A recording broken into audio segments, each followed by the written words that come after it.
Hello and welcome to Happy Horror Time Podcast. My name is Matt Emmert. And I'm Tim Murdoch. Today's special guest is part of cinema history, playing one of the Brody brothers in Jaws: The Revenge, the fourth installment in the series that had one of the most popular taglines of all time.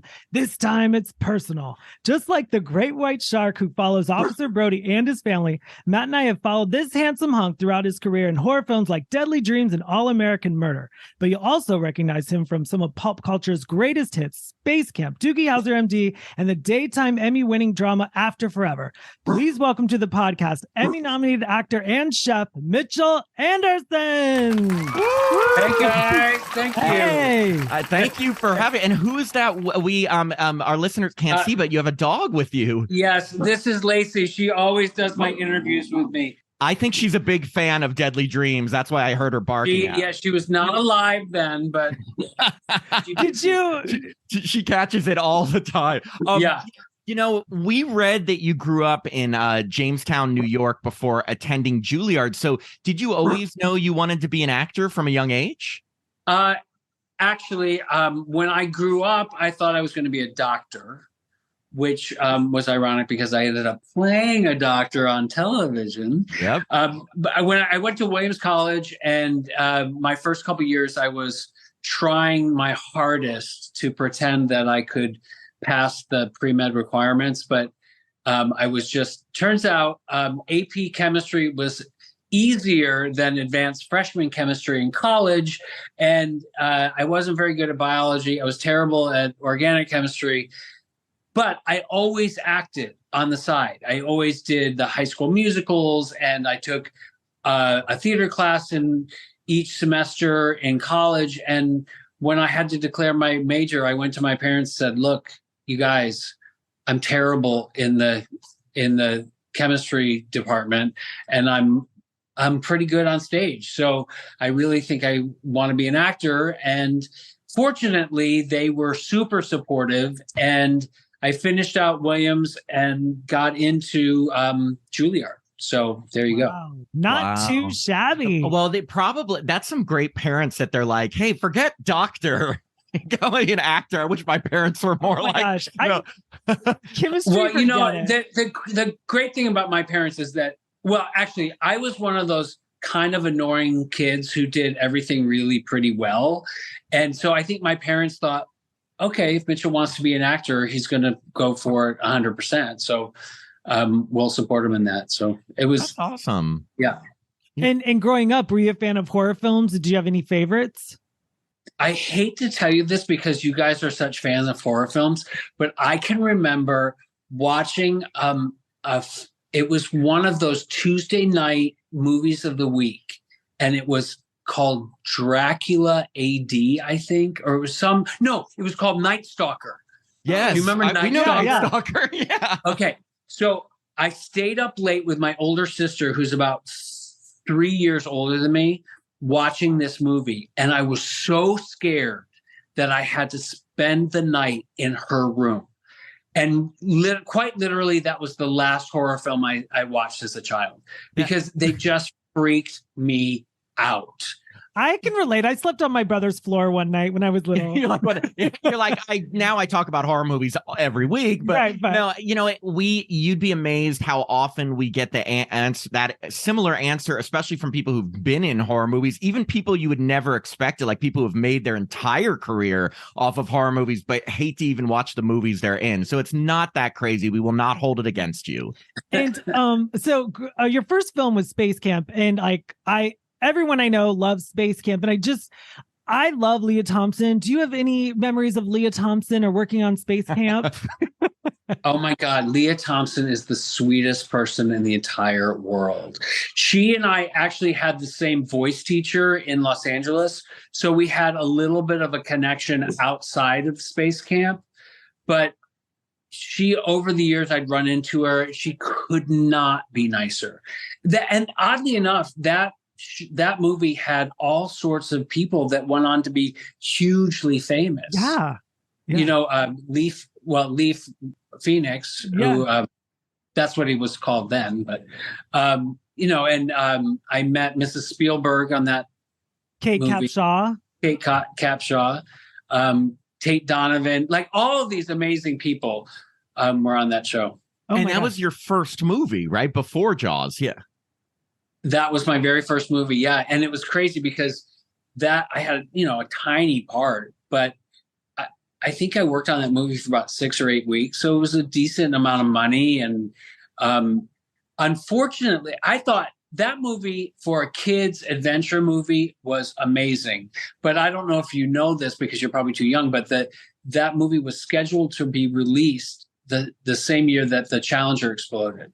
I remember. Oh my God. Truth be told, I remember I was a little kid, but I remember the day the Challenger exploded. I remember the Challenger. I remember the movie coming out. It was all like a lot for my 9-year-old brain.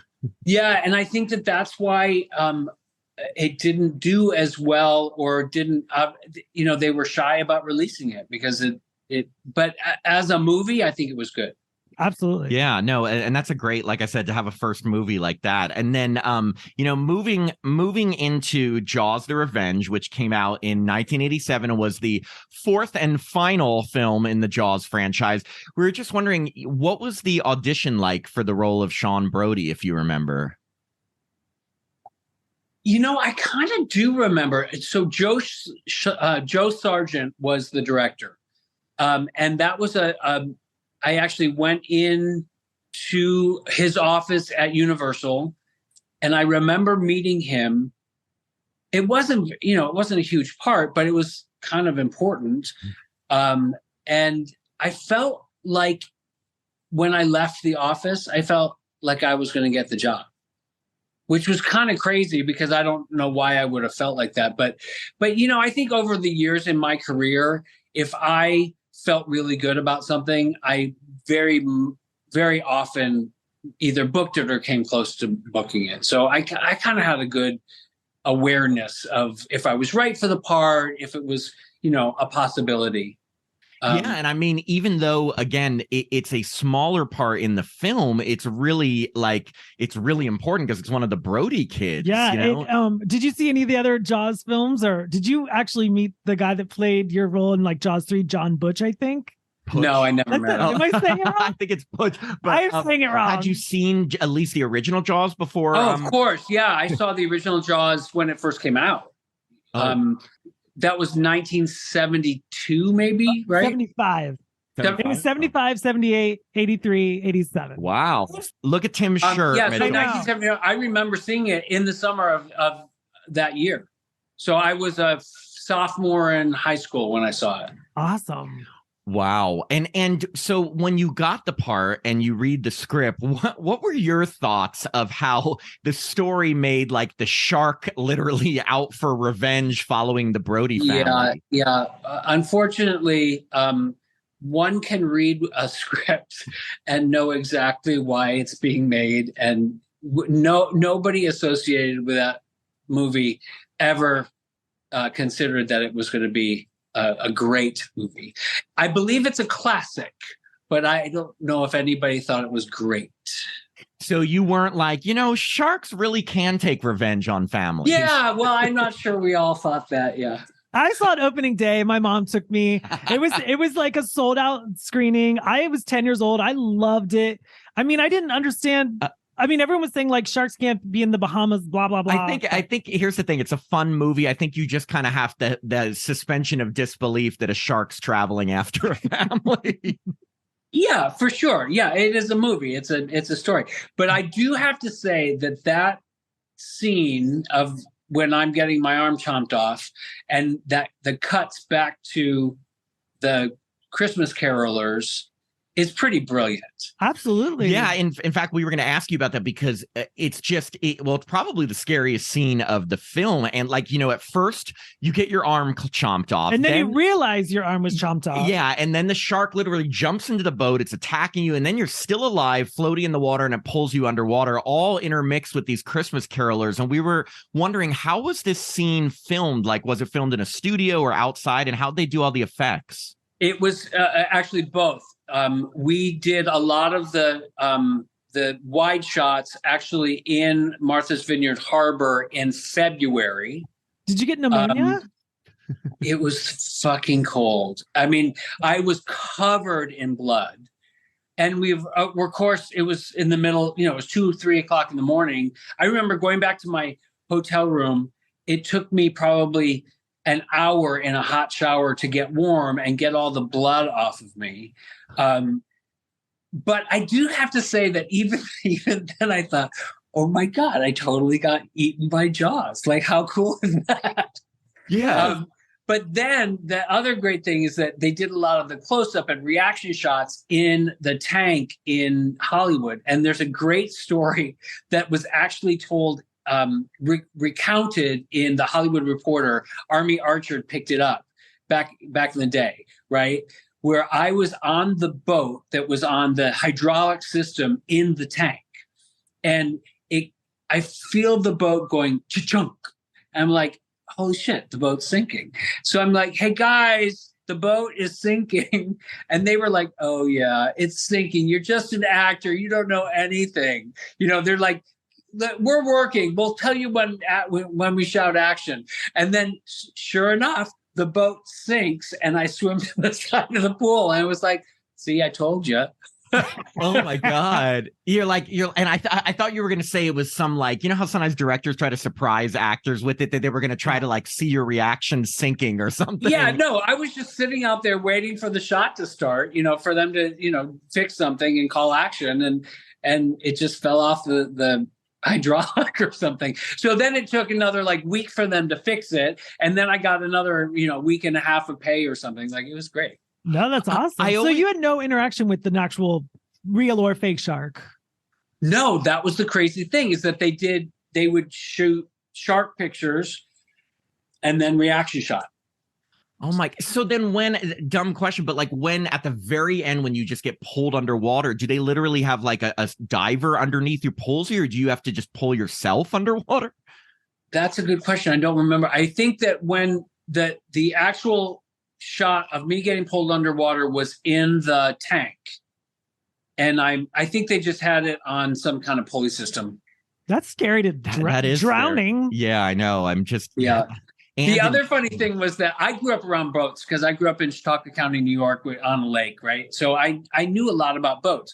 Thank God, because they had me out in Martha's Vineyard Harbor on that boat, on that trawler, by myself with a walkie-talkie. And they're going, hey, keep the boat right there. Yeah, that's good, Mitchell, right there. Stay right there. I'm like, you guys, there's like a 5-knot current going through the harbor. I can't keep the boat where you want it. I've got to adjust. It's like a constant state of adjustment. But thank God I knew something about it. Yeah, I was just going to say. And they never said, hey, do you know how to drive a boat? They just put me in the boat and sent me out. That's a lot to ask. It is a lot to ask. It was hilarious. Wow. Okay, so we love reading random shit on IMDb, and a lot of times it's not true, but we're going to ask you if you know the answer to this, and you may not. But so we read on IMDb that the filmmakers were originally trying to get Roy Scheider from Jaws 1 and 2 to at least have a cameo in the film, and that Roy said, and I quote, "The only way I would reprise my role is if I were to be killed off at the beginning of the movie." And I was just wondering, do you know if this was true, or if there were any early drafts of the script where they had Martin Brody, his character, being killed off at the beginning instead of you? I've heard that story before too, and I think that the reason they had me killed off is because they couldn't make a deal with him. Yeah. Oh, Roy. I was just wondering, like, I wonder if, but of course this would have changed everything. Like, if he had been in it, they killed him off. Would Sean have gotten to have a bigger part? Yes, I could have gone to the Bahamas with the rest of the cast. I was just about to ask you. I mean, were you bummed you got killed off and couldn't go to the Bahamas? Yes. Fortunately, they brought all the cast to Martha's Vineyards, even the ones that didn't work there. So we had like a table read. So I got to meet Michael Caine and Mario, and so that was good. I got a chance to meet them at least.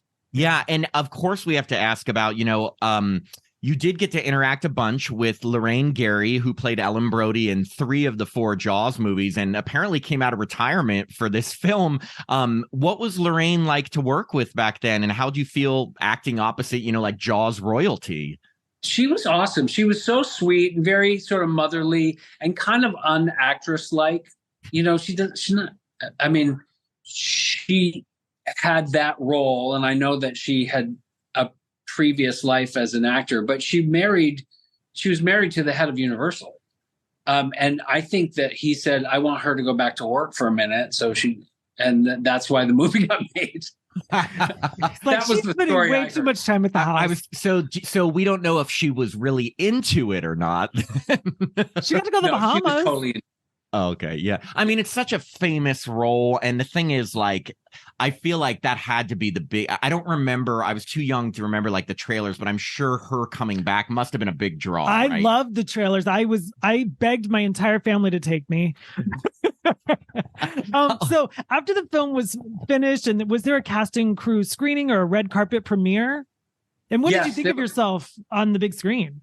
Yeah, it was amazing. The first time I'd ever been to a red carpet premiere, it was at Universal Studios in Hollywood, in Universal City, and it was a big red carpet, and I don't know how my agents negotiated main title billing, but I can remember sitting in the audience and seeing my name in the main title single card, and I was like, okay, I've arrived. That's awesome. That opening is so good. Like, it's the music's on point. It's like Jaws looking at the town at Christmas time. And do you think it's a Christmas film? Yeah, I think it's a Christmas film. Do you think this should be shown as a double feature with Die Hard at Christmas shows? Yes. I think so. And then truth talk, we have to ask, and you could be totally honest. When do you think was the last time you saw this film like all the way through? I don't know, maybe 1990. I don't know. I don't even remember. But I can tell you that there's a podcast show in England called Your Daily Jaws. I love it. Yes. Do you know it? We were talking about it. Yeah. Okay, so the guy who runs it, super nice guy, tried to get the cast back together for 30th anniversary chat, right? And Lance and I were the only ones who were available or could do it, or don't have anything else to do. Who knows? But so I got on one of these with Lance and this guy, and he's asking me all sorts of questions that I literally cannot remember the answer to. Like, I didn't know. I should have watched the movie again, but I literally didn't know anything. And I'm in the movie for such a short amount of time that, obviously he was mostly talking to Lance, but it was kind of fun for me because I got to at least lay eyes on the guy who played my brother after 30 years. Yeah. There's something very interesting about your scene in the kitchen with Lauren Gray? Lauren Gary. I said Gray. Lauren Gray. You know what? I make up my own words. So they show this close-up of the fish being fried, and then they show her hands go to the refrigerator. And I find that I've never seen that in a movie in my life. Obviously, Tim hasn't watched this since 1990 either. I watched it yesterday. Tim may have watched this every day leading up to this interview, Mitchell. Yeah, frankly, Tim, I think that is the weirdest shot that Joe Sargent ever did. Like, I don't get it at all. Thank you. Totally I'm so glad you know what I'm talking about. Here's the thing. I have seen it a number of times. I do not have the extensive knowledge that Tim does. It's bizarre on Jaws the Revenge. It's fascinating. But I always am just creeped out by you being murdered as Christmas carols are being sung. And it's just so horrible because your characters, you're like supposed to have taken the day off, and then you still get forced down to like look at it's not fair. Justice for Sean Brody. But anyway, moving on. But one quick note. So I got to meet Joe Sargent on that movie, right? And then one of my very next jobs was playing Richard Carpenter in the Karen Carpenter Story, which he directed. And I think I got that job because of meeting him in Jaws. I love Cynthia Gibb, by the way. She was Karen Carpenter. Yes, thank you. Yeah, no, that's awesome. That's great that connections lead to that kind of stuff, and And you're always going to be remembered as one of the Brody Brodies. brothers, because literally they change every movie. Every Jaws movie, it's different actors. It's That's like right. the vacation movies. They always have a different Rusty. Exactly, like the Lampoon Vacation movies. So moving on, 1 year later in 1988, you start as Alex in this psychological horror film called Deadly Dreams. And the film was directed by Christine Peterson. And back then, it was pretty unusual for a woman to direct a horror film. Obviously, things have gotten better, and hopefully they're it's only 7%. Continue it. Well, hopefully they definitely need to improve. Apparently, Roger Corman hired her to make this movie. We were just wondering, how'd you get involved with Deadly Dreams, and what was it like working with Christine Peterson? It was just an audition, and I walked in, and again, the audition scene was really good, and I sort of went for it, and I think I walked out of that meeting thinking, I think I got this movie, right? It was all very interesting. So Christine sort of became a friend for a little bit of time after that movie. That was also very, very, very, I think I shot that before I shot Jaws. Oh, wow. Oh. Because I feel like that was in December of the and then I shot Jaws in February. I think that was right before Christmas, the first year I was in LA. And it was obviously it was hard shoot, long days. But there were so many, and actually it's a pretty good movie. In fact, one of the people that has worked with me in my restaurant for years and years and years, she loves horror films, and she and her friends do meetups on and they like on YouTube or whatever, and they watch horror films together. And that was one of the ones that they watched a few weeks ago. Oh my God! Can you introduce us to her? Yeah, I know. I totally should. Yeah, she's awesome. But it's a pretty good movie, and Xander Berkeley, like, he's a great actor. But boy, that poor character, man, he goes through a lot. Yeah, I was about to ask you, what were your initial thoughts when you got the script? Because the whole movie's about, like, you guess, like, are the killer in the fox mask, is it just a dream, or whether it's real? Yeah, it's like they keep you guessing throughout, where the audience literally doesn't know if you're just crazy or if you're really if there's a real killer, Yeah. Well, obviously as an actor, I thought it was a pretty good challenge. And, early in your career, as you've come out of drama school, and you're like, everything is so important, and you think you're like really, really good, and you have all this sort of backstory, and it gave me something to play. It gave me something to really like sink my teeth into. And, I thought, okay, this is, I'm starting my career, man. Like, I'm going to be a really big star because I got this movie. Well, I mean, there's a lot. Like, first off, you are in almost every scene of this movie. There's a ton of dream sequences in the film. I mean, it literally could have been a Nightmare on Elm Street. Oh, yeah. But one in particular, we were just revisiting this, and there's knives. There's a knife that's coming out near your face, a knife that comes like right between your legs and your crotch. And we're just wondering, obviously there was no CGI back then. How did they film that sequence? And were you at all worried that you would get injured at all? I don't remember I kind of don't remember how they did the one through my crotch, but I do remember they did a prosthetic of my chest. Yeah. Which had in my possession for years and years and years and years. I every move that I made, I just took it and put it in the closet or whatever. So I had that prosthetic chest, which was kind of fun. That was actually a very shocking scene. Wait, what happened to the prosthetic chest? I think when I moved to Atlanta, I must have thrown it away. Finally. Oh God, you could have gotten a fortune on eBay for that. What a weird trash day. Yeah, right. The people who picked that up, I know. So your girlfriend Maggie is played by Juliet Cummins, who's been in a lot of horror films like Friday the 13th, A New Beginning, Psycho 3, and Slumber Party Massacre 2. Did she give you any kind of horror movie tips? No, but between you and me, hopefully she won't listen to this, but we had that sex scene And she had obviously been in a lot more movies than I had been.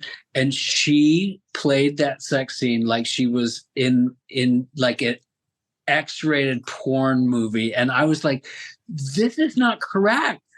This is crazy, because the scene is about two people who are meeting and falling in love for the first time, like learning about each other and exploring each other. But she had her head thrown back and she was like tweaking her nipples, and I was like, this isn't correct. And meantime, I'm this little gay boy. Like, I don't even it freaked me out. It was hilarious. She's shy. That is amazing. And talking to two gay boys who don't have a lot of experience having sex with women would have been freaked out. But you know what I have to say, and I do hope she doesn't listen to this podcast, but she was coming off of Friday the 13th, A New Beginning, was directed by a guy who had gotten his start directing porn. And, maybe there was a weird transition between what it was. Time. Thank you for explaining that. After 35 years, I finally understand. But of course, I'm thinking as an actor, and as I said, I came from a drama school background. I wanted it to be like this really sweet, exploration of each other's bodies and blah, blah, blah. And she was full on, come on, we're going to do it, man. And I remember the makeup artist kind of got it. Like, she looked at me like, "Are you okay?" And she said, "Do you need a shot of tequila?" That is amazing. That's so funny. You're like, so no pointers on horror, but I bet she could have given some pointers on porn. Well, she also, I'm spoiling the movie, but she also, truth be revealed, she also had sex with your brother in the movie. Yeah, so she had to prepare for a lot of sex. Well, yeah, that's the whole thing we wanted to ask you about. So the big twist in this movie, your brother Zach, played by Xander Berkeley, who, by the way, I always remember from 24, the series. From Terminator. I just loved 24. Randomly years ago. I loved 24. But so he's in cahoots with your girlfriend, Juliet, Cummins, to drive you crazy, kill you, and then take a portion of the family's inheritance. But the shocking part when we were watching is that they actually succeed and you get your throat slit. But then the girlfriend has your brother murdered too. So basically both brothers just get fucked over. So just wondering, were you happy with the twist in the movie and how it all ended? Do you wish you had survived? Yeah, I think that scene, getting my throat slit on the highway it was in Angeles Crest National Forest, so of course it's already a little creepy because that's where all the murders take place. I think it was totally worth it because that's a great scene. Yeah. But again, I'm covered in blood. It's right before Christmas, so it's 30 degrees. I'm on really cold pavement all day long, and they don't have any place for me to get the blood off and take. So finally we had a holding place at a a lodge, a bar on the side of the road. And fortunately this bar had a shower, because again, I'm covered in blood. I'm freezing cold. It's Christmas time. They had put the tube of blood on my back with duct tape.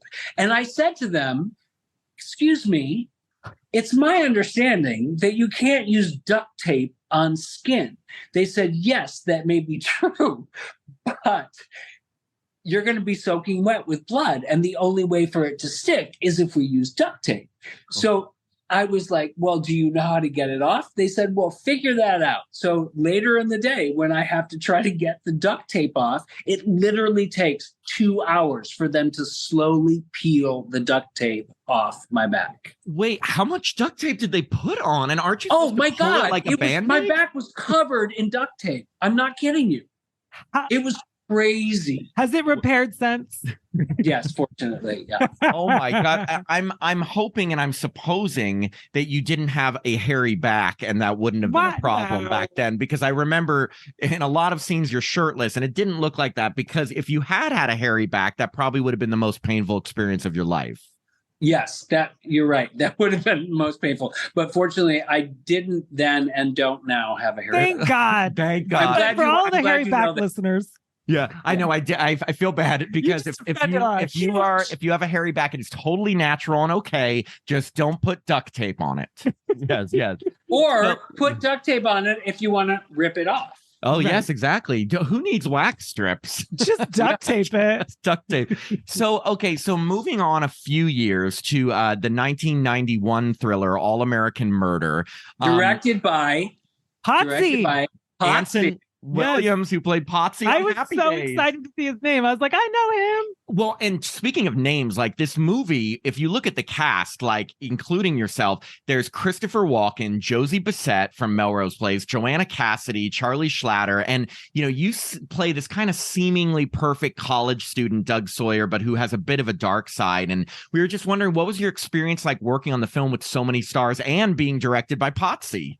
Okay, so again, not a huge part, but I do remember that one monologue, which is what I got the movie, that was the audition piece. Mm-hmm. And it was this crazy fucked up monologue that I used in my reel for years because it was actually like, it was so real, and this character was totally fucked up. He had a secret. Yeah, he had a secret. But here's the funny thing about how life works, right?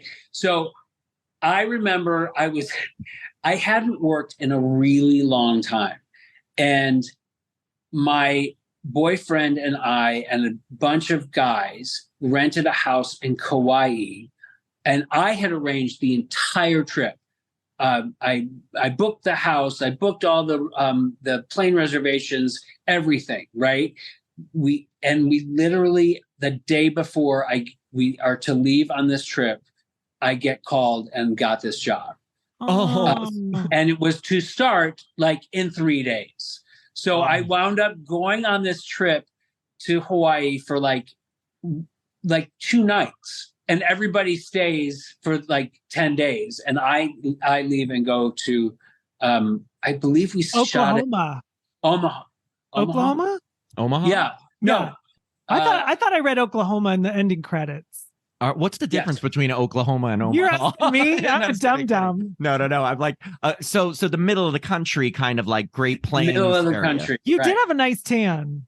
Okay, so now we know why, yes. And even though, this film, even though it's like a murder mystery, and as the movie proceeds, we learn that Josie Bissett's character Tally is not quite as innocent as she seemed, and you and Josie Bissett have all these like sexual escapades that are captured like in black and white and Polaroid, and even though the love scenes are quick, they're pretty explicit. I'm just wondering, was it uncomfortable filming these scenes, or does like nudity and sex scenes not really faze you? Or did Juliet Cummins give you enough? Yeah, or had you had enough experience with Juliet where you were like, we're good, let's go?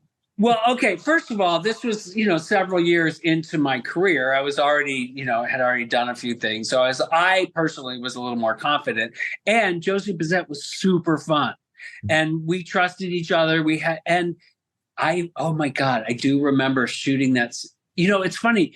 Before I started talking to you guys, I didn't remember anything didn't think about anything on this movie, but I do remember specifically shooting that scene with Potsy.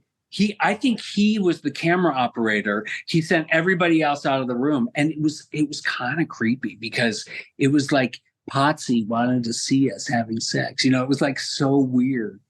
He wanted a happy day. Remember, it was all handheld and he was like, okay, now grab her right breast. Okay, now,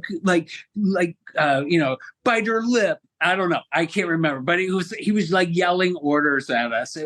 And fortunately, as I said, Josie Bissett was super fun, and we liked each other and had a good time together. So it wasn't bad. But so I guess it's safe to say there was no intimacy coordinator on set. Oh my God, that is so 2022. I know. We were just there was no such thing as an intimacy coordinator, especially on a low budget film. Yeah, I know. It's like the director saying, "Hey, take off your clothes and pretend to have sex." And so yet again, you get killed and getting stabbed in the back. Which does seem to you is your favorite between Jaws or Deadly Dreams? Or this one, because you've been ripped apart by a shark, you've had your throat slit on a highway, and you've been stabbed in the back by Josie Bissett. So which was your favorite? And P.S. One of my very first jobs was a show called Riptide, in which I was killed with an oar to the head. Like, I've been killed so many times. So what do you think's your favorite death scene? Oh God, I would, I think Jaws probably. I was going to say, yeah, good choice. Gotta be Jaws, because how often do people get ripped apart by sharks?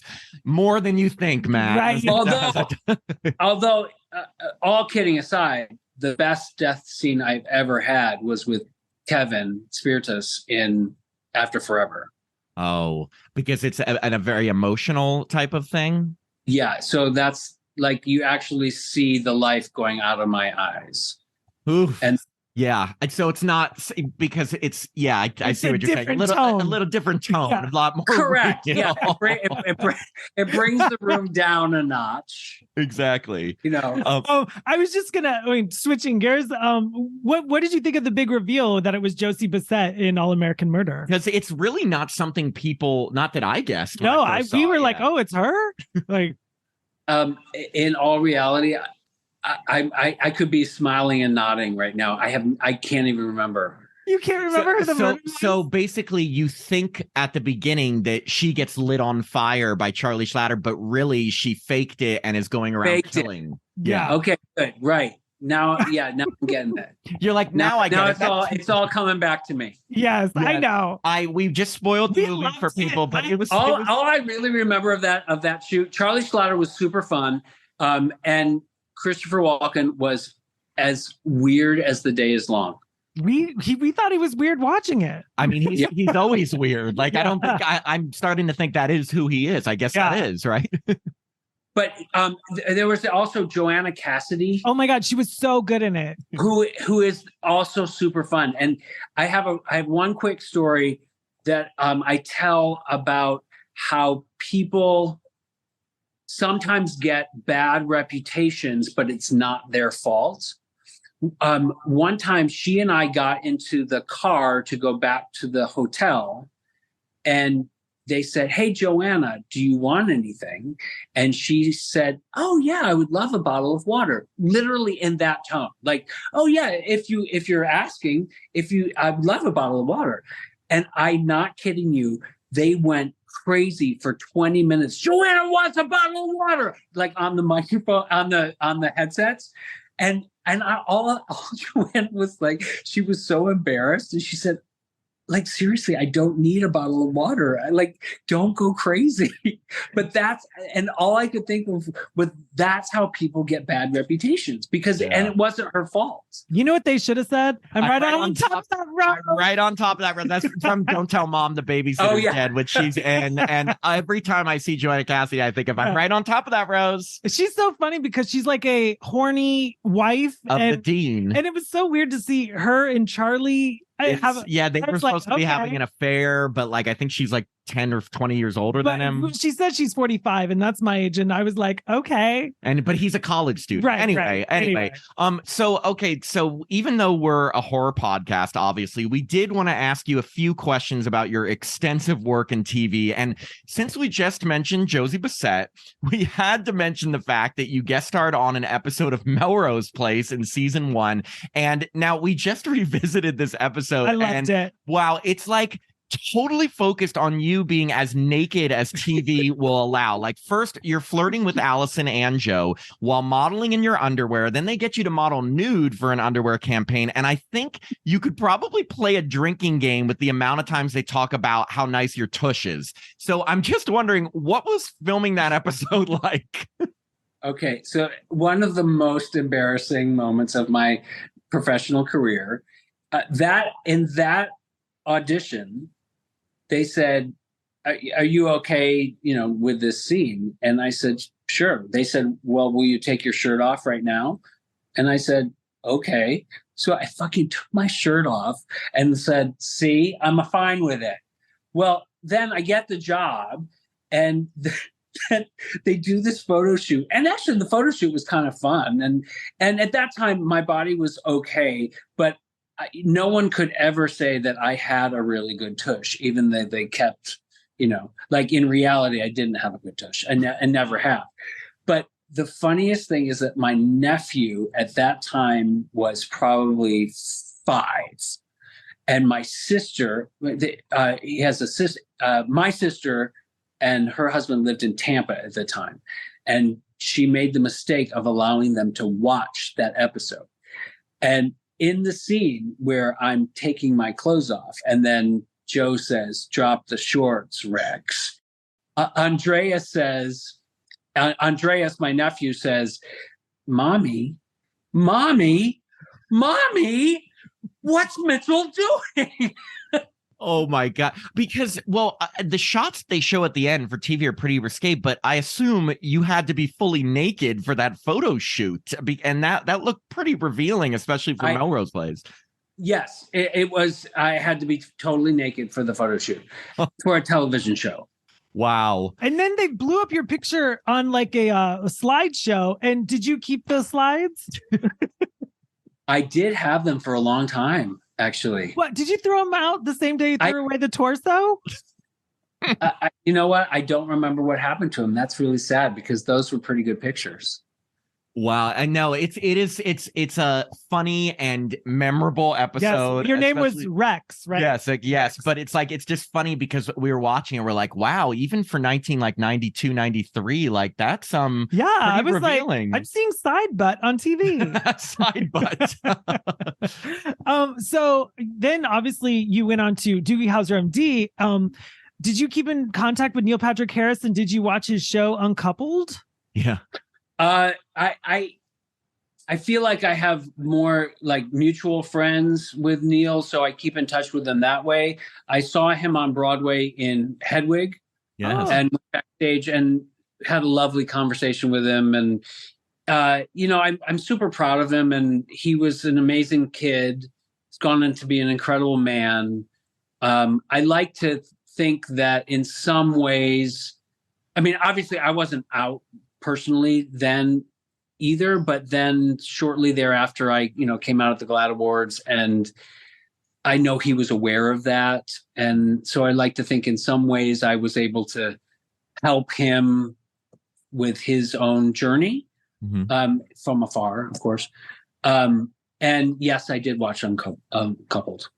How sad was it? It was canceled. I know, and especially leaving on a cliffhanger at the end. But I know, and Tuck Watkins is one of my very, very closest friends. So really, yeah. How cute is he? Yeah. Yeah.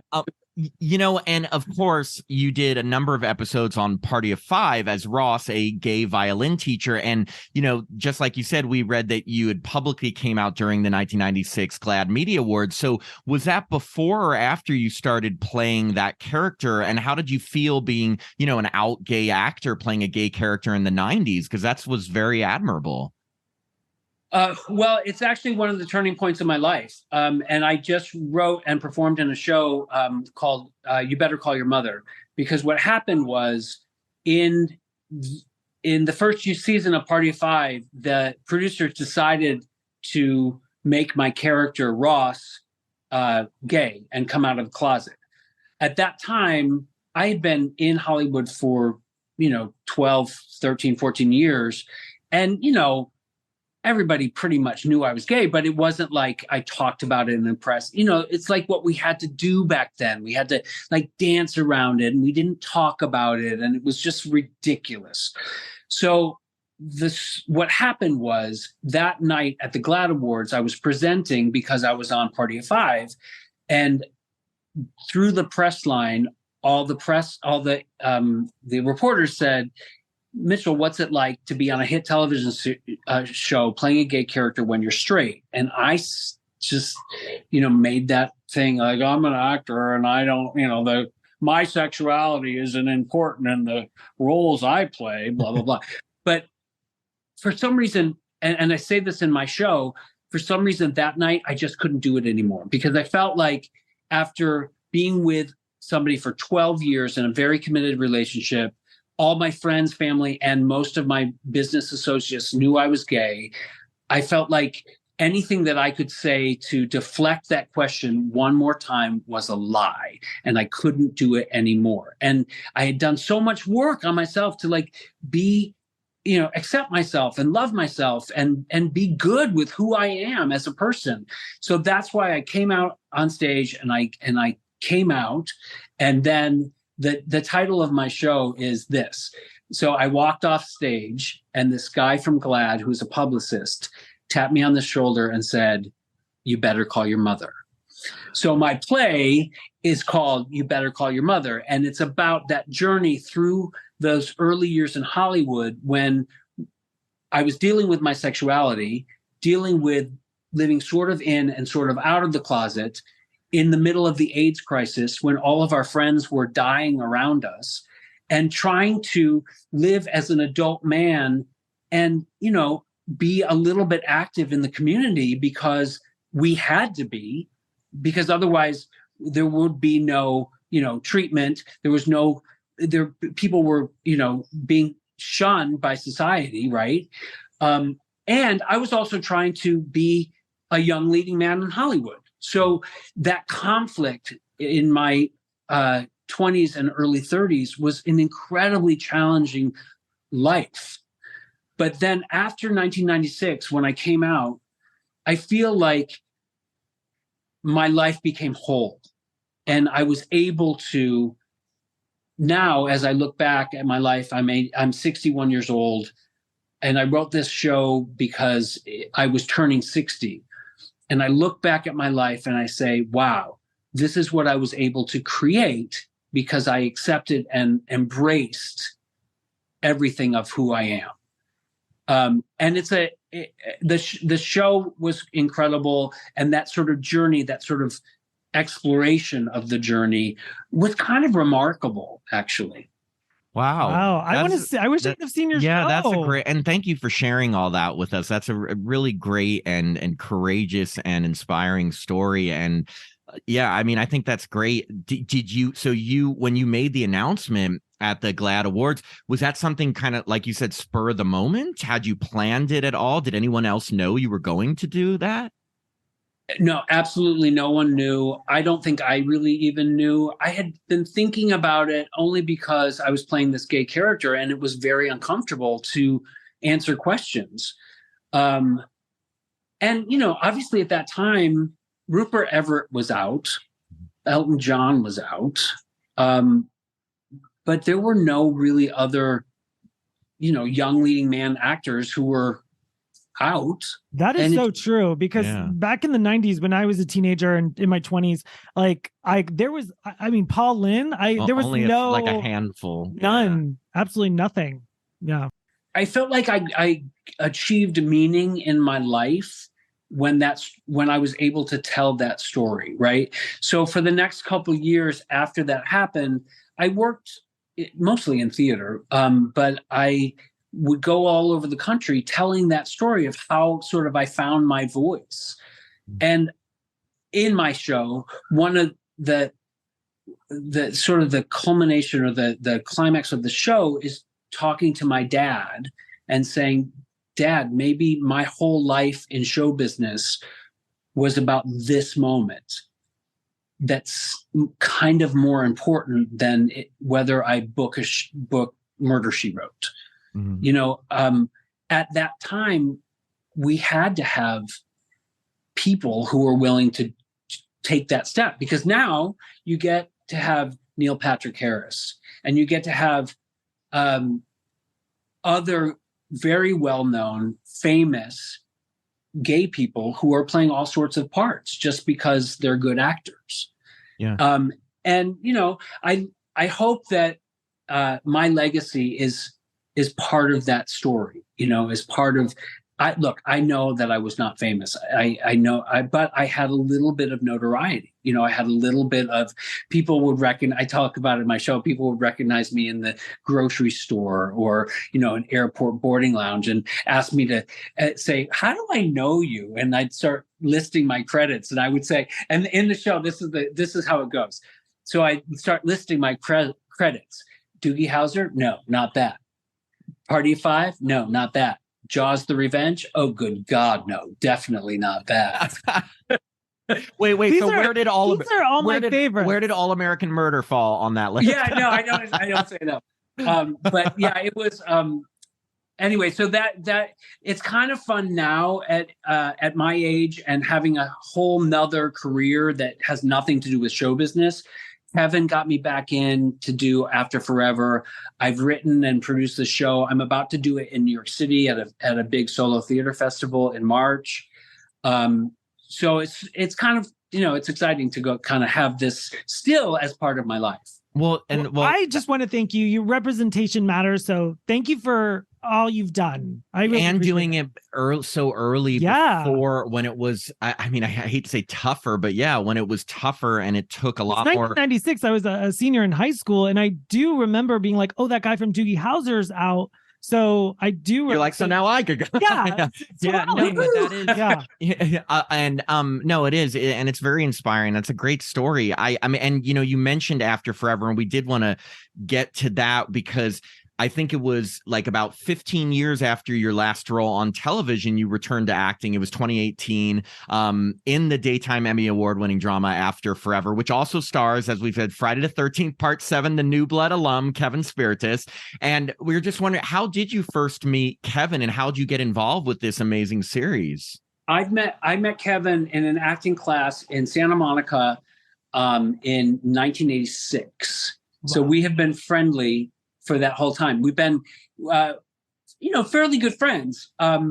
If we were near each other, we would make a point to see each other, in each other's lives, right?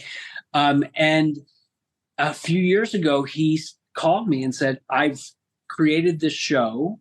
It's a digital series. I didn't even know what a digital series was.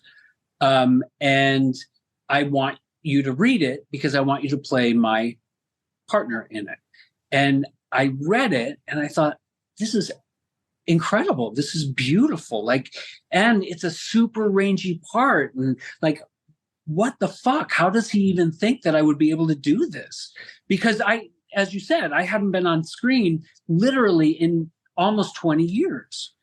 And I was like, you know what? Why not? If I can try to get out of my day job, if I can get on my day job for a couple weeks, I can go to New York and do it. And the coolest thing was that the script was so good and I was totally free. I had no attachment to anything but saying the words and being in the scenes. And the director is amazing. And I'm with all these amazing actors in New York City. And Kevin, who I've known forever, is my co-star, and it was an incredible experience. And no one asked you to guide a boat. Yeah, and I didn't have to drive a boat. But yeah, so that was an amazing experience. And in all my years in Hollywood, I never got close to an Emmy, and then for this role, I got nominated for an Emmy. So how crazy is that? So that's awesome. It's a beautiful series, and it was so needed, and we're so glad that two horror alums together. We went to the premiere. We went to the premiere of I think the second or third. It was the second season. Yeah, and because Kevin invited us because we know him and we had him on the podcast. But yes, very beautiful series, and again, of course, being our horror lovers, we love that two alums from different horror movies were in it together. And also what people may not know is that, but we've a little bit covered, is that you wrote a cookbook and now own a restaurant called Metro Fresh in Atlanta. And I have a random tidbit that I wanted to save to tell you. Apparently, I was just reminded of this yesterday by my friend Hiko Mitsuzuka, who we went on a road trip in 2010 and we stopped in Atlanta, and he was doing an article for Instinct magazine about Metro Fresh. And I guess we ate at your restaurant and met you.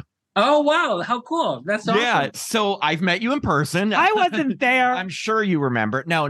And so anyway, we met you at Metrofresh, but I'm just wondering when and kind of how did you make the move from acting to the culinary arts? Well, when I was turning 40, I was ready to give up show business because I just wasn't inspired by the kind of roles that I was trying to get, and the roles that I wanted, they didn't want me in. So I moved, and Richie and I had been together for already 5 years, traveling back and forth between Atlanta and Los Angeles. So I decided to move to Atlanta. I was looking around for something else to do, and I'd always been a really good cook. But I met this woman who's an amazing. She actually too has a show business background. She was an actor. She took me in and into her kitchen, taught me this incredible approach to food, this very sort of improvisational way to create salads and soups and sort of healthy food. I totally responded to it. And after a couple of years, she said, "You're ready. Go open your own place. I'll be right there with you." And, so I opened my restaurant in sort of kind of as an homage to her. Like I do some of the same things that she taught me, but it's hers is much more homey, much more sort of her personality, and mine is a little bit more urban. And but I do fresh soups and salads. The menu changes every day, and we've been open for 17 years. We're the heart of our neighborhood, and I literally work still 60 hours a week. Ooh. Wow. Well, if any listeners are near or living in the Atlanta area, definitely stop by Metro Fresh. You said the heart of the neighborhood. What neighborhood is it considered in Atlanta? Midtown, Virginia Highland, right Okay. near Piedmont Park, on the Atlanta Beltline, which is an amazing. It's like they call it the Hillbilly High Line. It's the High Line in New York. They reclaimed this light rail path. And it's completely changed Midtown Atlanta. It's super cool. Let's say in Atlanta they have a horror film being made. Would you want to be in another horror Or film? would you ever consider doing another horror film today? I oddly enough, I a few years ago I would say no, but yes, of course. If somebody called me like Kevin and said, "I want you to be in this show," and they send me a script and I can work it out, I would definitely do it. I don't know if I want to audition though. Matt and I wrote a script. It's called Duct Tape. We want to do a movie. Perfect. The main character gets tortured by duct tape being pulled off his body and sharks. Are you in? I'm in. So, well, first off, we thank you so much for doing this. We have one final question for you, Mitchell, and we ask every guest that we have, and you've already actually told us a few tidbits that would qualify as answers for this, but gonna ask this because we do this at the end of every interview. What is one thing you can tell us about your experience, let's say working on any of the horror films that we've discussed, Jaws, The Revenge, Deadly Dreams, or All American Murder. One thing that you've never told any other interviewer, publication, Q&A, podcast, or anything. Just one thing about your experience working on these movies. And it doesn't have to be scandalous. Yeah, it doesn't have to be scandalous, but one thing that you've just never told about working on one of these movies. Shoot, I wish I had saved the tequila story for this part. That was actually, I mean, you could say that as your answer. That kind of was an answer. It was awesome. So having to do a shot of tequila before having sex in Deadly Dreams. In Deadly Dreams, yes. And I like that because apparently I take it you didn't have to have any shots before having sex with Josie Bissett in All American Murder. I don't remember having shots before. Yeah. And Potsy directing you. Oh, with Potsy on the bed with us. Yes. And wait, and I just have to say, on the Melrose Place episode, did you meet a lot of the cast members, or just Courtney Thorne-Smith and Daphne Zuniga? Oh, and Amanda. Amanda Woodward. Yes, and Heather Locklear. Yeah. So my show was Heather's first show. Yeah. Oh. Yeah, I met them all. Yeah, I met them all.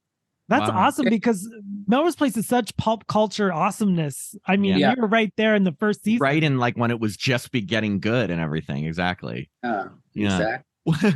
Well, thank you again. We want to thank you so much for taking the time to chat with us today. We've really had fun revisiting these horror movies with you and talking about different moments in your career. Like, we're big fans and we're very grateful for you. I loved revisiting all your films, by the way. Yes. Well, thank you so much. That really means a lot, and I appreciate you wanting to talk to me. Of course, Can't wait. Career. All right. That's great. Thank you so much. We'll definitely be in touch. Thanks for your time, Mitchell. Take care, guys. Okay, take care. Bye. Bye.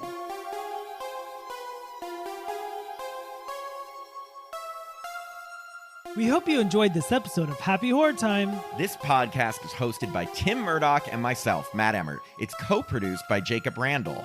We release new episodes every Monday, and we switch off between reviewing new horror films with spoilers and interviewing horror stars, so there's something for everyone. You can listen to the podcast directly from our website, that's www.happyhorrortime.com, or from Apple Podcasts, Spotify, Pandora, or wherever you stream podcasts. And if you'd like to support us, please sign up to be a patron at www.patreon.com/happyhorrortime. Patrons get access to our monthly bonus episodes where we discuss past horror films according to a theme. They get to vote on those themes. They get our monthly newsletter, The Happy Horror Times, and autographed Happy Horror Time stickers. If you haven't already, make sure to follow us on Facebook, Instagram, or Twitter at Happy Horror Time. And since our movie reviews do contain spoilers, we always post the films we're going to review a few days in advance on our social pages, just in case you want to watch them beforehand and be in the know with us. And finally, if you'd like to contact us directly, send an email to happyhorrortime@gmail.com. We especially love it when you tell us how sexy we are. I'm Matt Emmert. And I'm Tim Murdoch. And we hope you have a happy horror time.